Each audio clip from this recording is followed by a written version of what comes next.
बिस्मिल्लाहिर्रहमानिर्रहीम। स्टूडेंट, अब probability and random sample की हम थर्ड काइंड पढ़ेंगे कि सिस्टमैटिक रैंडम सैंपल हमारे पास क्या होता है।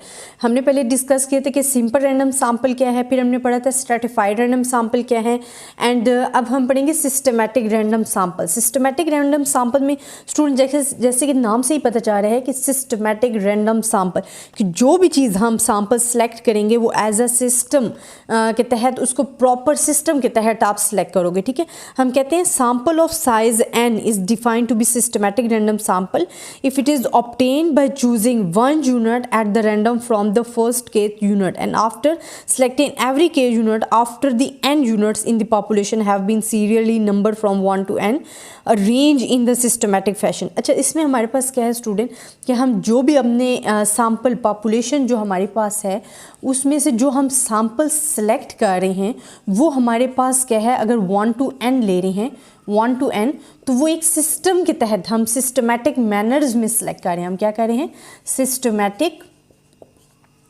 मैनर्स में हम क्या कर रहे हैं, सेलेक्ट कर रहे हैं। फॉर एग्जांपल, अगर हमने पॉपुलेशन में से केथ यूनिट्स को सिलेक्ट किया है, केथ यूनिट को, देन वो हमारे पास जो सैंपल हैं उनको फिर हम उन्हीं में से सैंपल सेलेक्ट करेंगे। तो ये जो एक सिस्टम के तहत हम चाह रहे हैं इसको हम कहते हैं सिस्टमैटिक रैंडम सैंपल। इसको आप कैसे डिफाइन कर रहे हो कि a sample of size n is to be defined as the systematic random sample. ये मैं आपको इसकी डेफिनेशन भी बता रही हूँ और इसकी एक्सप्लेनेशन भी है। If it is obtained by choosing one unit at random from the first kth unit and thereafter selecting every k unit after the n units in the population have been serial numbered from 1 to nth arranged in the systematic fashion। कि आपने एक systematic manners को follow करते हुए अपनी population में से sample जो है सेलेक्ट किए हैं, केथ यूनिट्स सेलेक्ट किए हैं और उन यूनिट्स में से आपने फिर जो है सेलेक्ट किए हैं यूनिट्स एज अ सैंपल। तो ये एक सिस्टम के तहत जो आपने सीरियली अरेंज किया है 1 to n, आप सीरियली उसको अरेंज करके जो आप सेलेक्ट कर रहे हो अपने सैंपल को, उसको हम कहते हैं सिस्टमैटिक रैंडम सैंपल। जो कि मैंने अभी डेफिनेशन भी आपको बोल के बताई, वो इसकी आप एक्सप्लेनेशन में भी लिख सकते हो, डेफिनेशन में भी लिख सकते हो और इंट्रोडक्शन में भी लिख सकते हो। अब हमारे पास क्या आ जाता है स्टूडेंट, ये तो हमारे पास हो गया है जी, हम कहते हैं सिस्टमैटिक रैंडम सैंपल। इसको थोड़ी सी है बस यही है कि सिस्टम के तहत हो रहा है, बाकी वही चीज़ें कि पॉपुलेशन में से आपने सैंपल सेलेक्ट करने। अच्छा, सेकेंडली आपके पास आ जाता है क्लस्टर रैंडम सैंपल। क्लस्टर ये फोर्थ पे हमारे पास आ रहा होता है, मैं आपको इसका भी बता देती हूँ। ये हमारे पास प्रोबेबिलिटी जो प्रोबेबिलिटी एंड रैंडम सैंपल्स की काइंड्स हैं। फोर्थ पे हमारे पास जी आ रहा है क्लस्टर रैंडम सैम्पलिंग। अच्छा स्टूडेंट, क्लस्टर रैंडम सैम्पलिंग क्या है कि a random sample is said to be a cluster sample if it consist of first selecting at random groups of individual units called clusters into which population can be divided and then including in the sample either all the units from each unit of the chosen clusters or selecting the random sample of the unit which cluster comparison। अच्छा, इसमें भी बड़ी ही same चीज़ आपको बताया।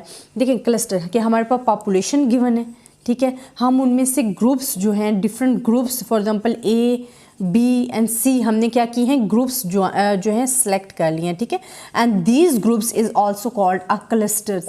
ये हमारे पास क्या आ जाते हैं, क्लस्टर्स आ जाते हैं, ठीक है। इन्हीं क्लस्टर्स में से हमने फिर अपने क्या लेने हैं, सैंपल्स लेने हैं जो कि भी हमारे पास हो गए यूनिट्स, आप कोई भी नाम दे दो, SRP दे दो, ठीक है। ये हमने सैंपल्स सेलेक्ट कर दिए, फिर इन पर हमने ऑब्जर्व करना है अपनी जो भी हमें इंफॉर्मेशन रिक्वायर्ड है, हमने उन पर वर्कआउट करना है। तो ये हमारे पास जो क्लस्टर्स हैं अपनी पॉपुलेशन, जो हमारे पास लार्ज पॉपुलेशन होती है उनमें से हमने मुख्तलिफ ग्रुप्स जो है सब उस ग्रुप्स में डिवाइड कर देना होता है। वो जो ग्रुप्स होते हैं उनको हम क्लस्टर्स बोलते हैं। उन क्लस्टर्स में से फिर हम अपने जो सैंपल्स हैं सेलेक्ट करते हैं। तो ये हमारे पास आ जाता है क्लस्टर रैंडम सैम्पलिंग। आप क्लस्टर रैंडम सैम्पलिंग को क्या कह सकते हो कि in other words suppose that a population is first divided into m smaller groups equal or unequal in size called clusters such as the blocks of cities household classes। अच्छा student, अब आपके पास जो पॉपुलेशन है, for example ये हमारे पास क्या आगे है, लार्ज पॉपुलेशन।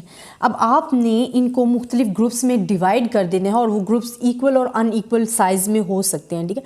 फॉर एग्ज़ाम्पल अगर आपके पास क्या कहते हो कि पॉपुलेशन है, फिर आपने उसको डिवाइड कर दी है, आपके पास अगर लार्ज पॉपुलेशन है, आपने उसको डिवाइड किया है जी पहले सिटीज़ में, ठीक है, डिफरेंट सिटीज़ में आपने उसको डिवाइड कर दिया। आफ्टर सिटी आपने उसको क्या किया है, फॉर एग्ज़ाम्पल यहाँ मैं लिख लेती हूँ कराची, ये मेरे पास कराची आ गया है। यहाँ में कुछ कोई भी आप सिटी लिख लो, A B C कोई भी सिटी है, ठीक है।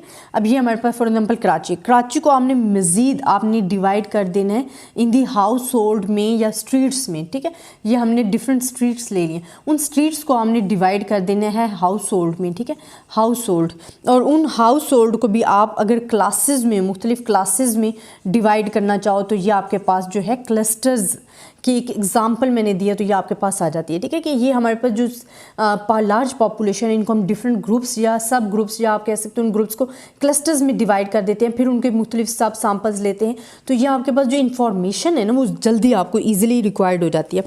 अब इसी तरह मैं आपको बताती हूँ कि हमारे पास क्या है कि a random sample consisting of a number of clusters, say M, is then selected from all these clusters where each chosen cluster is either subsamples of all subunits in the sample cluster. Same वही चीज़ बता रहे हैं कि आपने जब भी कोई sample select किया है अपने सब ग्रुप्स में से, वो आपके पास क्लस्टर हो गया, वो आपके पास क्लस्टर सैम्पल आ गए। Cluster sampling require the this one. अच्छा, ये तमाम चीज़ें वही आपको बताई गई हैं कि जी आपके पास पॉपुलेशन लार्ज थी, आपने उसको डिफरेंट ग्रुप्स में डिवाइड किया, वहाँ से आपने उन क्लस्टर्स कहते हो, फिर उनमें से सैम्पल जो आपने सेलेक्ट किए हैं उनको आप क्या कहते हो, क्लस्टर सैम्पल कहते हो, क्लस्टर सैम्पल। फिर उन सैम्पल को आप मज़ीद डिवाइड कर देते हो ग्रुप्स में, तो वो आपके लिए इजी जो है इंफॉर्मेशन रिक्वायर्ड हो जाती है। अच्छा, अब इसमें हमारे पास जो प्रोसीजर्स में मेन चीज़ एक आ जाती है, स्टेजेस आ जाती हैं। अगर हम कहते हैं the procedure is called the one stage cluster sampling when all the units which each of the samples selected cluster are included. अब ये जो हमारे पास पॉपुलेशन है, इसमें हमने डिवाइड किया तो ये हमारे पास क्या होगी, वन स्टेज होगी, ठीक है। उन ग्रुप्स को मज़ीद हमने यूनिट्स में सैम्पल सेलेक्ट किए तो वो हमारे पास क्या होगी, सेकेंड स्टेज होगी। एंड इसी तरह अगर मुख्तलिफ सैम्पल्स हमने लिए हैं तो उसको आप कहते हो मल्टी स्टेज, ठीक है। कि हमारे पास मुख्तलिफ स्टेजेस में, अगर सेकेंड आपने स्टेज लिया, आपके पास सेकेंड आपने फिर सब क्लस्टर सैम्पल्स लिए हैं, फिर आपने अगर मुख्तलिफ बहुत सारे लिए हैं तो उसको आप कहते हो मल्टी स्टेज, ठीक है। तो ये आपके पास आ जाता है। अच्छा, अब इसके एडवांटेजेस क्या है, मैं आपको एडवांटेजेस बताती हूँ क्लस्टर सैम्पलिंग के। एडवांटेजेस जो आपके पास आ जाते हैं स्टूडेंट, वो आपके पास होते हैं कि the advantage of cluster sampling is saving the cost and time. ये तो तमाम आप जितने भी पढ़ रहे हो ना प्रोबेबिलिटी रैंडम सैम्पल्स के, उन तमाम का यही है कि एक तो वो हमारा सेव टाइम करती है, सेव कॉस्ट करती है, क्योंकि सैम्पल का जो मेन पर्पज़ है और मेन एडवांटेज है वो होता ही यही है, ठीक है। फिर आपके पास क्या है, cost of sample selection and travel expenses of interviews are considerably low. इसमें हमारे पास क्या है कि जो हमारे पास कॉस्ट ऑफ इंटरव्यूज़ हैं, इंटरव्यूज़ वो हमारे पास क्या हो जाती है, लो हो जाती है, क्योंकि हम इसको मज़ीद सब जो अपने क्लस्टर्स जो हैं उनमें डिवाइड कर देते हैं, और उन क्लस्टर्स को भी मज़ीद अगर वो बड़े हैं आपको फिर भी डिफ़िकल्टी हो रही है, आप उसको मज़ीद क्लस्टर्स सैम्पल में डिवाइड कर सकते हो, और वो जो सैम्पल आप उसमें से सिलेक्ट करोगे उसको हम क्लस्टर सैम्पल कहते हैं। तो ये हमारे पास आ जाता है। फिर जो ट्रैवलिंग हमारे पास जो कॉस्ट आती है वो आपके पास क्या हो जाती है, कम हो जाती है, इसमें कम खर्च होती है, ठीक है। ये भी फिर हमारे पास जो क्लस्टर सैम्पलिंग इज़ यूज्ड हमारे पास क्यों होती है, द सैम्पल हमें जब अवेलेबल कवरेज वो प्रोवाइड करती है, वेरिएशंस हमें प्रोवाइड करती हैं, तो ये तमाम चीज़ें जो आपके पास आ जाती हैं। बट एडवांटेज आपने इसके मेन माइंड में रखने हैं कि हमारे पास क्लस्टर सैम्पलिंग के एडवांटेजेस क्या हैं। अच्छा, ये तो हमारे पास 2 टर्म मोर आ गए हैं जिसमें हमने सिस्टमैटिक रैंडम सैम्पल को डिस्कस किया और क्लस्टर रैंडम सैम्पलिंग को डिस्कस किया, उनके एडवांटेजेस को, उनकी डेफिनेशंस को, और उनके एग्जांपल्स भी हमने लिए हैं कि हमें पता होना चाहिए कि क्लस्टर सैम्पलिंग बेसिकली है क्या और हम इसको कैसे डिवाइड करके कैसे उसको कवर कर सकते हैं। अच्छा स्टूडेंट, ये तो आपके पास 2 मोर टॉपिक थे। अब हमारे पास जो रह गए हैं वो है multi stage sample, multi phase sample and sequential sample. इंशाल्लाह ये नेक्स्ट वीडियोज़ में हम डिस्कस करेंगे। आई होप आपको मेरा लेक्चर पसंद आया होगा, मुझे कमेंट्स में ज़रूर बताइएगा। तब तक के लिए अल्लाह।